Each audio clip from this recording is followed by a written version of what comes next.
ये वक्त जी, ये कचहरी चौक है। ये लोग जो है फंसे हुए हैं पानी में, छुट्टी के बावजूद भी ये घरों से निकले हैं। और इस तरफ भी हद निगाह पानी ही पानी है।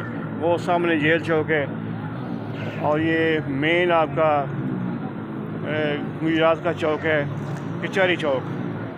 यहाँ पे भी पानी काफ़ी तेज़ी से जो है अभी भी आ रहा है।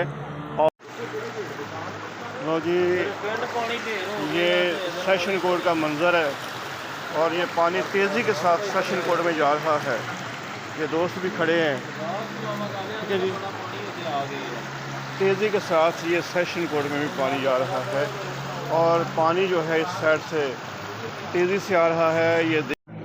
ये मेन जो है वो कचहरी चौक की तरफ जो रास्ता जाता है, तो ये देखें अभी तक भी लाइट्स जो हैं वो जल रही हैं। ये किसी हादसे का सबब बन सकती हैं। वो भी लाइट्स, तमाम रास्ते पर लाइट्स अभी भी जल रही हैं।